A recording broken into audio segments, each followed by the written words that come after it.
Hi guys, and welcome back to another video. Today we're continuing with the mid-year content, and we're doing the classic mid-year book freakout tag. This is a tag that most booktubers do in like June, July to reflect on their reading of the first half and to also state some of their goals for the second half of the year. And I think it's always really fun to watch. I always love seeing what kind of people's favorites were from the first half of the year, what they felt about the books they read, and also what they want to read for the second half, because it's great to find some, new anticipated releases for the second half of the year and to just, reflect on the reading. So in my last video, I already ranked all of the books I've read so far this year. And today we're going to go a bit more in depth about some highlights and some lows of the year. So the first question is the best book I've read in 2024 so far.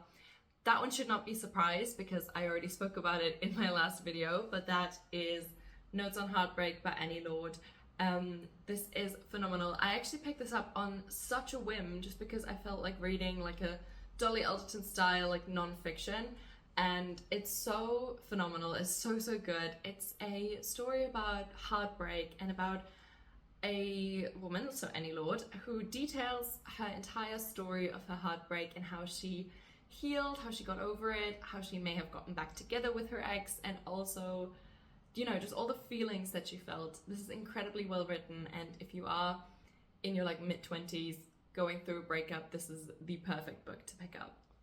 The second question is the favorite sequel that you've read this year, and I don't think I've read too many sequels this year, and some of them were quite mid, but my favorite so far has been Foxglove by Adeline Grace. This is the sequel to Belladonna, and this is like a YA fantasy series, I believe, and it's about a girl called Signa who can see death, she can talk to death, and she also can't die herself, so she has a really close connection to death. Oh my god, if you heard the doorbell ringing in the background, my Gracie Abrams vinyl just arrived. I'm so happy. I think we should put her on the wall. She's so gorgeous. Excuse me, how gorgeous does Gracie look? Oh my god, I'm so excited. Anyway, let's get back to the important things. So we follow Signa. She can talk to death, she can see death, she can't die. And this book just follows her and her family as she has to kind of prove herself over and over again. Really fun story, amazingly written, and really cool characters as well. And I feel like I love books where death is an actual character and we actually get to see and interact with death, and that's really well done here. Guys, I'm not over how pretty the Gracie Abrams album looks. It's so good. Today that I'm filming this is the release day, so I'm obsessed. The third question is a new release that you haven't read yet, but you want to. And for me, I'm going to choose Blue Sisters by Coco Mellors. I really want to read this. I read Cleopatra and Frankenstein sometime last year and really enjoyed it. I loved the kind of realistic aspect of writing real characters that have flaws, that struggle, that are not perfect. And I would hope that Blue Sisters is similar, and especially because it's about sisters. I feel like stories about sisters are always so powerful and so beautiful, and I'm really excited to read this. I don't have a sister myself, but I've always just really liked reading about sisters, so I'm excited for this. I think it's also, is it set in London? Oh, in different cities.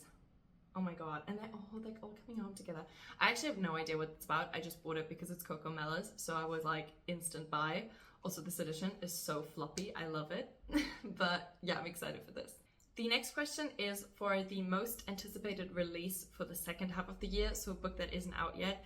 I'm sort of cheating because the book that I want has already been released 3 days ago, but I'm still counting it because I don't have a copy of it yet, and that is Middle of the Night by Riley Sager. I am a Riley Sager stan. I love his work. I actually only have one book by him physically. All the others I have as ebooks, but I've read a bunch of his work. I think I've read 4 or 5 or 6 of his books by now, and they're all bangers. He writes incredible thrillers. He writes amazing ones. So yeah, I love Riley Sager, and I'm really excited for what he came up with for his newest release, and I'm excited to get to it soon. Okay, the next one is a sad sad question because that is the biggest disappointment of the year so far. And I've actually selected 2 books that have severely disappointed me. The first one being Good Material by Dolly Alderton. As I speak about Dolly Alderton a ton because I love her, but this book just wasn't it. I feel like I've already spoken about it a million times, so I'm gonna keep it brief, but it just is a bit of a miserable read. The main character is insufferable. He has a shit career, he's just got broken up with, he doesn't have money to pay his rent, his friends are really, really awful. So everything about this book is just miserable and it wasn't a fun time reading, and I felt like all of the spark and the fun of Dolly Alderton was missing from this one. So unfortunately, not my favorite. And the other book that was a massive disappointment was The Count Worth Saving by Peter Swanson. This is the sequel to The Count Worth Killing, and it just didn't deliver. It was basically a copy-paste of the first book. It was just the same tropes, the same storylines, even the same plot twists recycled, which I was like, how are you going to write a sequel to an amazing thriller and just reuse all of the same elements? That's not fun.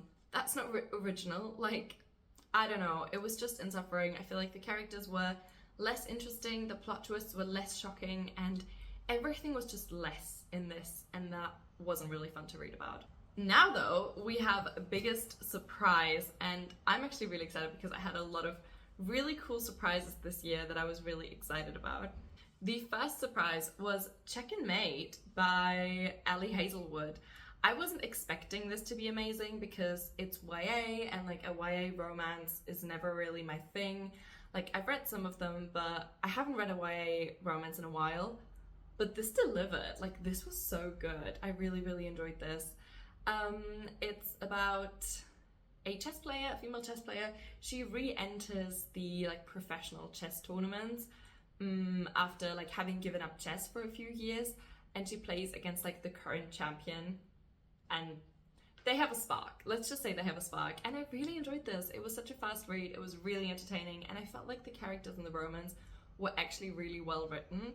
And I wasn't expecting this, especially because I'd read Love on the Brain by Ali Hazelwood and I hated it. I really didn't like it, and so I felt like Ali Hazelwood might have been like a one-hit wonder with The Love Hypothesis, but this book actually was so good that now I'm considering giving her like more chances and reading more of her books, because this was actually really, really good. So yeah, I enjoyed this. I was positively surprised by this, and yeah, I had a good time, and I would definitely recommend it. And the other positive surprise I had was The No-Show by Beth O'Leary. You could tell that kind of like the ebooks I buy are just random buys that I just see online and I want them, and then I read them, and sometimes they're good, sometimes they're bad. This was amazing. I think I give this 4.5 stars, and I just really enjoyed this. It was super, super fun to read. Just a unique romance. So this is basically about 3 women who all date the same guy, and they're all being stood up by him on Valentine's Day, and it's about how all 3 of these women kind of cope with that and how their relationships go, and it's really, really fun to read. I loved it, and it was just very unique. I feel like Beth O'Leary writes very unique romances that don't just follow tropes and are super predictable, and you know who's gonna like end up with the guy in the end, because here we have 3 women. We don't know who's gonna be the one.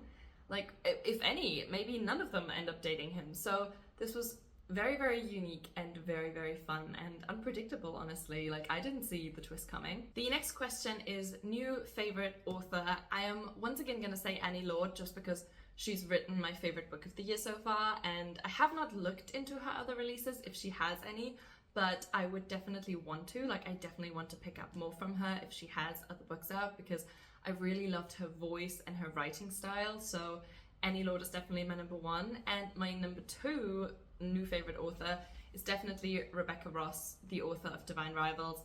I really, really enjoyed this book. It was one of the first books I read this year, and Rebecca Ross definitely proved that she is a great writer of fantasy books and like romantasy. This was really, really fun. I really enjoyed it. I don't always love fantasy, so the fact that I gave this one 5 stars says a lot. The next question is newest fictional crush, and I also have 2 answers again. The first one is Nolan Sawyer from Check and Mate, which I just talked about. I really enjoyed him. Like, in my Goodreads review, I think I say that like he is a guy I would have a crush on and like I would want to date him IRL. I loved him. He was so sweet and just so nice. And I always love when there are actual like nice guys in books and we don't always get like the jealous bad boy type who hates everyone but the girl. I like when we have a nice guy. I love a nice guy. I think maturing is realizing nice guys are also like needed, and Nolan Sawyer definitely was like a funny, nice, charming guy, and I like that. And now the other crush is not necessarily new because technically I already created that crush last year, but that is Thomas Cresswell from the Stalking Dick the Ripper series. He is the ultimate crush. He gives Will Herondale energy. If you know what I mean, then you know. He gives Will Herondale energy. I love him. I'm obsessed with him. If there's one character from a book I've read this year that I would date, it's Thomas. I love him. So he's from the Stalking Dick the Ripper series. I actually didn't read this book this year, but I read the second and third book, so I feel like it does count. If it doesn't, I'm sorry. Then just ignore me. But yeah, I'm obsessed with him. He's so witty, he's so funny, but he's also genuinely obsessed with Audrey, so I love him so much. The next question was kind of tricky and I couldn't really come up with an answer because it's newest favorite character. So I think they mean main characters. And I wasn't really sure because on the one side, I would say Annie from Notes on Heartbreak because that was my favorite book of the year. But then again, I'm like, she's not really a character because it's herself. She's the author. So I didn't really want to say that. And then I also thought about the characters in Divine Rivals, but I already literally forgot their names. Iris. I really liked Iris. But I feel like none of the characters of this year have stuck with me super well. So I'm still on the hunt for like a favorite character, but so far I would probably say Iris from Divine Rivals. For a book that made me cry, I have selected The No-Show. As I said, Beth O'Leary just writes really good, unique romances, and I feel like what she did really well in this one was make it incredibly heartbreaking because obviously we follow 3 women and they can't all end up with the guy, so there was definitely a lot of heartbreak in this, and I think it made me cry. I don't quite remember. I didn't like sob, but there were definitely some tears, I think. If I remember correctly. I hope I do. Otherwise, you know, I think this was the closest to making me cry. And for the counterpart, a book that made me happy, I chose Cross the Line. This was just super fun. Like, I read this most recently and I just had a really, really good time. It made me very happy. It definitely filled my F1 obsessed heart with a lot of happiness and I just enjoyed it. It was just a fun romance that had all the good elements of a sports romance and it delivered. It was good. I liked it. For the most beautiful book I received or bought so far this year, I feel like it's also tied because I really love the cover of Starling House, which I got for my birthday from my friend. And I really love this cover. I think it's so, so pretty. But I also really like the cover of Blue Sisters. I feel like it's so like different and unique, and I just love the blue on it and the different paintings and like how simple and yet like really beautiful this is. So I would probably say these 2 are the prettiest covers, but I might also be forgetting some. I'm so bad at like keeping track of what books I bought this year, and also the books on my Kindle, I barely even know what the covers look like, so it might be one on my Kindle actually. I don't know. I have no idea. Ah well, so yeah, I'm gonna say these 2, but it could be different. And the last question I'm gonna answer is what books I still plan on reading this year. So some books I need to get to this year. There are a lot, so I'm not gonna hold them up. I'm just gonna name them because otherwise I would need to pull out most of my TBR shelf as well. So I definitely still want to read Once Upon a Broken Heart by Stephanie Garber because I bought that and I was intending to read it immediately. I still haven't, so that's one. Queenie by Candice Carty-Williams, I really, really want to read and I think would be a really good summer read. Icebreaker by Hannah Grace, a romance that I just need to pick it up. I think I will enjoy it and I think it'll be a fast read if I manage to pick it up. Then My Best Friend's Exorcism is a thriller I really want to get to. The Winners by Frederick Backman, so I can finally finish the Bear Town series. And Bright Young Women is another thriller that I really want to get to because I think I would really enjoy it, and I don't know why I'm putting off reading it because I will love it. So yeah, that was the mid-year book freakout tag. I think I did a pretty good job at like summarizing my reading year, stating some of my favorites and some of my least favorites. And I think what I'm really noticing about this year is I'm back in a romance mood. I'm in such a romance mood, and I'm really enjoying fun, silly romances at the moment. So I think I will prioritize those. And I'm also actually noticing that I'm in a bit more of a literary fiction and also non-fiction vibe.